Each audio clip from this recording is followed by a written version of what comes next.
Hello guys, మీ ఇంట్లో bananas ఉన్నప్పుడు మీ పిల్లలకి ఇలా చేసి పెట్టండి. చాలా అంటే చాలా బాగుంటుంది. నాకైతే దీన్ని మా ఫ్రెండ్ సజెస్ట్ చేసింది. టేస్ట్ అయితే సూపర్గా ఉంది అసలు. అలాగే ఈ వీడియోలోకి వెళ్ళే ముందు ఈ వీడియోని లైక్ చేసి సబ్స్క్రైబ్ చేసుకొని వాళ్ళు ఉంటే సబ్స్క్రైబ్ చేసుకోండి. ఫస్ట్ దీనికోసం ఇలాంటి అరటి పండ్లు తీసుకోండి. ఇవి ఎక్కువగా మాగి ఉండకూడదు. 70% మాగిన పండ్లని తీసుకొని పీల్ చేసుకోవాలి. తర్వాత అరటిపండుని వీడియోలో చూపిస్తున్నట్టు బుల్లెట్ షేప్ లాగా కట్ చేసుకొని ఐస్ క్రీమ్ స్టిక్ ఉంటుంది కదా, దాన్ని తీసుకొని బనానా మధ్యలో గుచ్చాలి. ఇలా అన్నిటినీ గుచ్చి ఒక ప్లేట్లోకి తీసుకొని ఫ్రిడ్జ్లో పెట్టి ఒక 3 అవర్స్ ఫ్రీజ్ చేసుకోవాలి. 3 అవర్స్ తర్వాత మిల్క్ మేడ్ని తీసుకొని ఈ సైజు టీ గ్లాస్ ఉంటుంది కదా, దాన్ని తీసుకొని 75% నింపండి మిల్క్ మేడ్ అందులో. తర్వాత మనం ముందుగా ఫ్రీజ్ చేసుకున్న బనానాని తీసుకొని అందులో ఒక్కొక్కటిగా బాగా డిప్ చేసి ప్లేట్లోకి తీసుకొని మళ్ళీ ఫ్రీజ్ చేసుకోవాలి ఒక 3 అవర్స్.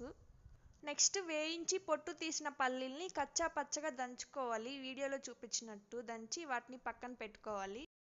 ఇప్పుడు ఒక బౌల్లో డైరీ మిల్క్ చాక్లెట్ తీసుకొని కొద్దిగా చాక్లెట్ సిరప్ యాడ్ చేసి డబుల్ బాయిలింగ్ మెథడ్లో మెల్ట్ చేసుకోవాలి. తర్వాత మనం ఫ్రీజ్ చేసుకున్న బనానాస్ని తీసుకొని మెల్ట్ చేసుకున్న చాక్లెట్ సిరప్లో బాగా డిప్ చేసుకొని పైనుంచి మనం ముందుగా రెడీ చేసుకున్న పల్లీల్ని స్ప్రింకిల్ చేసుకోవాలి వీడియోలో చూపించినట్టు. వీటన్నిటిని ఒక ప్లేట్లోకి తీసుకొని మళ్ళీ ఇది ఫ్రీజ్ అయ్యే వరకు ఫ్రీజ్ చేసుకోవాలి. అంతే అండి, డెలీషియస్గా ఉండే బనానా ఐస్ క్రీమ్ రెడీ. దీన్ని మీరు డెజర్ట్ అంటారో ఐస్ క్రీమ్ అంటారో మీ ఇష్టం అండి. టేస్ట్ అయితే సూపర్గా ఉంటుంది.